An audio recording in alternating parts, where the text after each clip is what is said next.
السلام علیکم ورحمۃ اللہ وبرکاتہ۔ ناظرین کرام، تجوید القرآن کلاسز کے سلسلے میں ایک اور کلاس کے ساتھ خاکسار آپ حضرات کی خدمت میں حاضر ہے۔ آج کی کلاس میں ہم سورہ یونس کے رکوع نمبر 7 کی تلاوت سنیں گے۔ تلاوت کے بعد حسب سابق قواعد بھی ہم پڑھیں گے۔ اب ہم سورہ یونس کے رکوع نمبر 7 کی تلاوت سنتے ہیں۔ اعوذ باللہ من الشیطان الرجیم، بسم اللہ الرحمن الرحیم۔ وما تکون فی شأن وما تتلو منه من قرآن ولا تعملون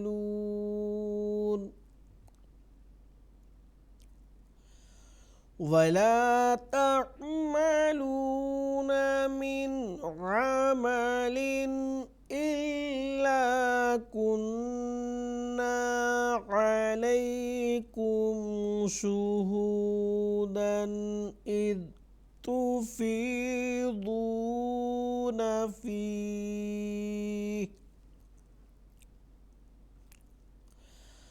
وما يعزب عن ربك من مثقال ذرة في الأرض ولا في السماء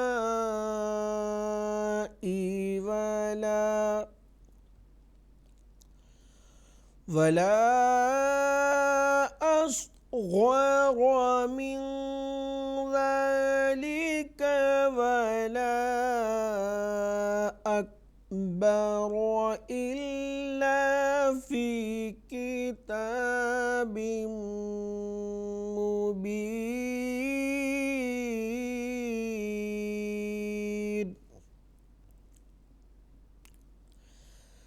ألا إن أولياء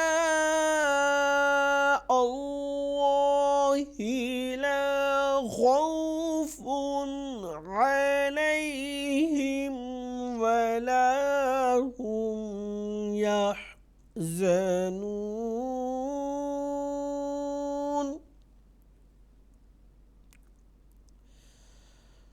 الذين آمنوا وكانوا يتقون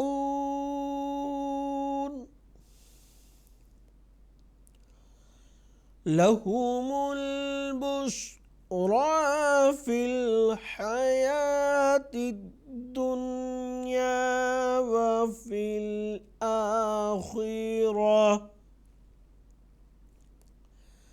لا تبديل لكلمات الله ذلك هو الفوز العظيم۔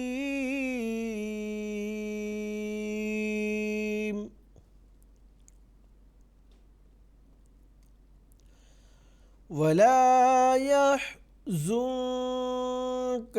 قولهم إن العزة لله جميعا هو السميع العليم۔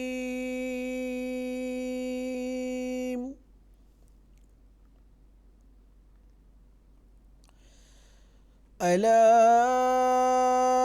إن لله من في السماوات ومن في الأرض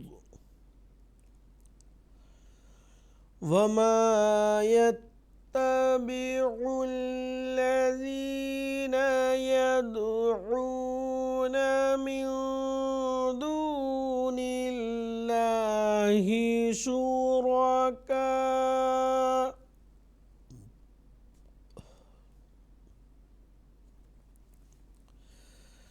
إن يتبعون إلا الظن وإن هم إلا يخرصون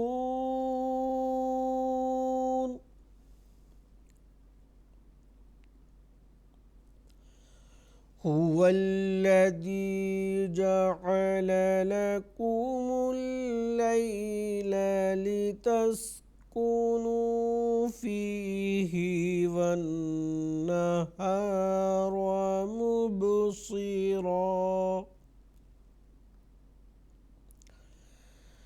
إن في ذلك لآيات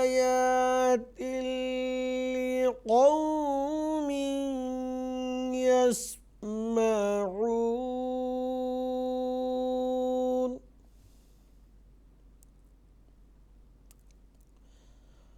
قالوا اتخذ الله ولدا سبحانه هو الغني له ما في السماوات وما في الأرض إن عندكم من سلطان بهذا أتقولون على الله ما لا تعلمون قل إن الذين يفترون على الله الكذب لا يفلحون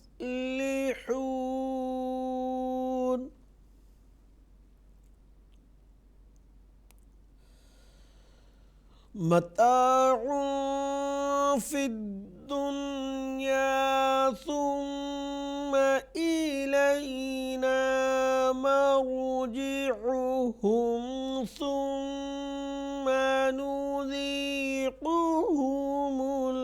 العذاب الشديد بما كانوا يكفرون.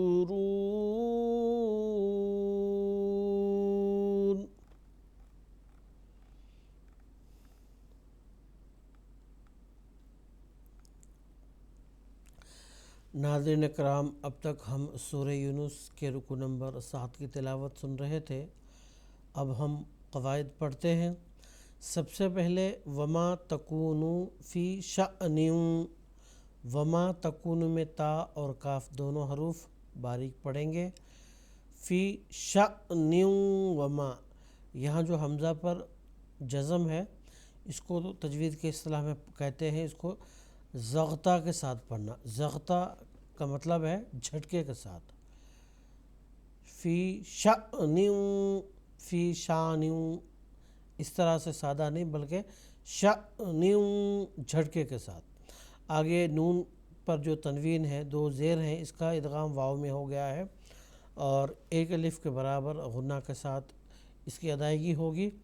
ادغام کے قاعدے کے متعلق میں بتا چکا ہوں، پھر سے میں یاد دہانی کے لیے بتا دیتا ہوں۔ نون ساکن اور تنوین کے بعد حروف یرملونا میں سے کوئی حرف آتا ہے تو نون ساکن اور تنوین کا ادغام ہوتا ہے۔ یرملونا میں ایک واو حرف ہے جو یہاں آیا ہے تنوین کے بعد، تو یہاں ادغام ہوا ہے۔ ادغام ایک الف کے برابر غنہ کی آواز کے ساتھ اس کو ہم پڑھیں گے۔ وما تتلو میں دونوں تا باریک ہوں گے، منہ میں نون ساکن کا اظہار ہوگا۔ اظہار یعنی نون ساکن کی جو مکمل آواز ہے اس کی ادائیگی ہوگی۔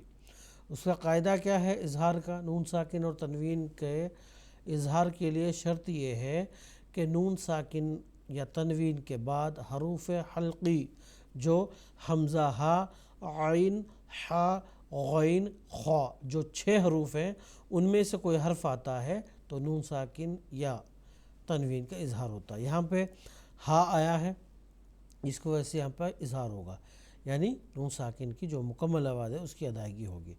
من قرآن، یہاں پہ جو نون ساکن ہے اس کا اخفا ہوگا، یعنی اس کی جو آواز ہے اس کی مکمل ادائیگی نہیں ہوگی بلکہ کہیں نہ کہیں اس کی آواز پوشیدہ رہے گی۔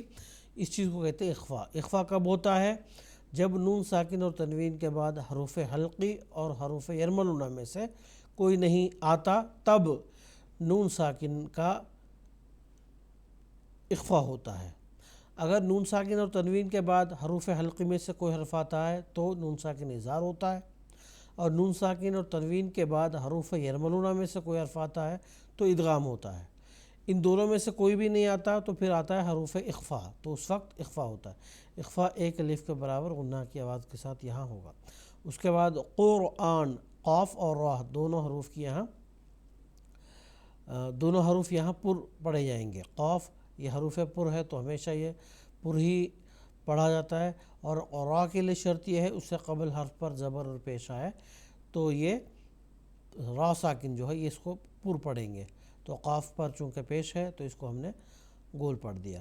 قرآن ولا، نون پر جو تنوین ہے اس کا ادغام واو میں ہو گیا ہے تو ایک الف کے برابر اس کو غنہ کے بعد کے ساتھ پڑھیں گے۔ ولا تعملون من عمل، نون ساکن کا یہاں اظہار ہوگا۔ اب اس سے پہلے ذکر ہو چکا ہے کہ نون ساکن اور تنوین کے بعد حروف حلقی میں سے کوئی حرف آتا ہے تو نون ساکن اور تنوین کا اظہار ہوتا ہے۔ یہاں پہ عین جو حروف حلقی میں سے ایک حرف وہ آیا ہے تو اس لیے نون ساکن کی جو مکمل آواز ہے اس کی ادائیگی ہوگی، جس کو اظہار کہتے ہیں۔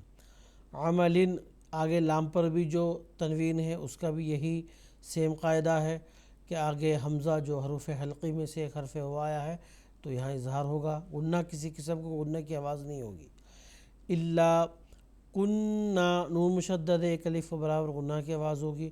علیکم شہودن، دال پر جو تنوین ہے اس کا اظہار ہوگا کیونکہ آگے حمزہ آیا ہے جو حروف حلقی میں سے ایک حرف ہے۔ اذ، ذال ہے اس کو نرمی کے ساتھ پڑھیں گے، تا اس کو باریک پڑھیں گے، تفیضون، ضاد اس کو گول پڑھیں گے۔ علامت وقف، تو آنے کی وجہ سے آخری جو متحرک حرف ہا ہے اس کو ہم نے ساکن کر دیا۔ اس کو ساکن کرنے کی وجہ سے اس سے قبل حرف مد یا ہے اس کو ایک الف سے زائد پڑھیں گے۔ مد عارض جو ٹیمپرری مد جس کو کہتے ہیں اس کی وجہ سے اس کو ہم ایک الف سے زائد کھینچ کر پڑھیں گے۔ اگلا حصہ وما یعزب میں زا کو سخت پڑھیں گے کیونکہ یہ ذال کے برعکس یہ پڑھا جاتا ہے، ذال نرم اور زا سخت۔ اور ربک، نون ساکن کا یہاں اخفا ہو گیا ہے، اخفا نون ساکن کے یہاں ادغام ہوا ہے۔ قاعدہ یہ ہے نون ساکن اور تنوین کے بعد یرملون جو حروف ہیں ان میں سے کوئی حرف آتا ہے تو ادغام ہوتا ہے۔ ادغام دو قسم کا، ایک غنہ کے ساتھ ایک بغیر غنہ۔ یہاں غنہ کے بغیر ہوگا، یہاں صرف اور صرف نون کی جو آواز ہے وہ را میں تبدیل ہوگی اور غنہ کی کوئی آواز نہیں ہوگی۔ اور ربک میں را جو ہے اس پر زبر ہے تو اس کو گول پڑھیں گے۔ مم مثقالی، یہاں پہ نون ساکن کا اخفا میم میں ہو گیا ہے، نون ساکن کا ادغام میم میں ہوا ہے تو ایک الف کے برابر غنہ کی آواز ہوگی۔ مثقالی، قاف پر جو قاف جو ہے یہ حروف پر میں سے ایک حرف ہے تو اس کو گول پڑھیں گے۔ ذرۃ، غال نرم پڑھیں گے اور را کو گول پڑھیں گے کیونکہ اس پر زبر ہے، را پر زبر اور پیش آتا ہے تو اس کو گول پڑھتے ہیں اس لیے اس کو گول پڑھیں گے۔ آگے تا کو باریک پڑھیں گے اور اس پر جو دو زیر ہے تنوین ہے اس کا یہاں اخفا ہوگا کیونکہ آگے حروف اخفا میں سے ایک حرف آیا ہے، ایک الف کے برابر غنہ کی آواز بھی ہوگی۔ فی الارض میں را اور ضاد دونوں حروف پر ہوں گے، را اس لیے پر ہوگا کہ اس سے پہلے حرف پر زبر اور پیش ہے، یہ قاعدے کے مطابق، تو یہ را اس کو یہاں پر پڑھیں گے۔ اور ضاد اس لیے پر ہوگا کیونکہ یہ ہمیشہ ہی پر پڑھے جانے والا حرف میں سے ایک حرف ہے۔ ولا فی السماء، میم پر جو مد ہے مد متصل ہے، حرف مد، مد منفصل، ان دونوں سے بھی زیادہ کھینچ کر اس مد متصل کو پڑھتے ہیں۔ ولا میں یہ مد منفصل ہے، یہ حرف مد اور مد متصل کے درمیان اس کو کھینچ کر پڑھتے ہیں، یعنی نہ زیادہ ہی زمبا اور نہ زیادہ ہی چھوٹا بلکہ درمیانہ، حرف مد سے زیادہ، مد متصل سے کم۔ اصغر، صاد، غین، را، تینوں حروف گول پڑھے جائیں گے۔ صاد اور غین یہ دونوں حروف حرف مد ہیں، حروف پر میں سے ہیں، اس لیے پڑھے جائیں گے گول۔ اور را جو ہے اس پر زبر اور پیش آتا ہے تو اس کو گول پڑھتے ہیں، اس وجہ سے اس کو گول پڑھیں گے۔ من ذالک، نون ساکن کا اخفا ہوگا کیونکہ آگے حروف اخفا میں سے ایک حرف ذال ہے۔ اخفا کیا چیز ہے؟ نون ساکن اور تنوین کی جو مکمل آواز ہے اس کی ادائیگی نہیں کرنا، بلکہ کہیں نہ کہیں پوشیدہ اس کو پڑھتے ہیں، اس کو کہتے ہیں اخفا، ایک الف کے برابر غنہ کی آواز کے ساتھ۔ آگے ذا جو ذال ہے اس کو باریک پڑھیں گے، کاف کو بھی باریک پڑھیں گے۔ ولا، لام پر جو مد منفصل ہے اس کو ایک الف سے زائد کھینچ کر پڑھتے ہیں۔ اکبر، کاف کو باریک پڑھیں گے اور را کو گول پڑھیں گے کیونکہ قاعدے کے مطابق را پر زبر اور پیش آتا ہے تو اس کو گول پڑھتے ہیں۔ الا فی کتاب مبین، با پر جو تنوین ہے اس کا ادغام میم میں ہو گیا ہے تو یہاں ایک الف کے برابر غنہ کے ساتھ اس کو ہم پڑھیں گے۔ آگے علامت وقف آیت آنے کی وجہ سے ہم نے وقف کر دیا، وقف کرتے ہوئے آخری متحرک حرف کو ہم نے ساکن کر دیا اور اس سے قبل حرف مد یا کو ایک الف سے زائد کھینچ کر پڑھا ہم نے، کیونکہ مد عارض جو ٹیمپریری مد ہے اس کے یہاں لاگو ہوا ہے، اس وجہ سے اس کو ہم نے لمبا پڑھ دیا۔ تو ناظرین کرام، آج کی کلاس میں بس اتنا ہی، انشاءاللہ اگلی کلاس میں پھر ملاقات ہوگی۔ السلام علیکم ورحمۃ اللہ وبرکاتہ۔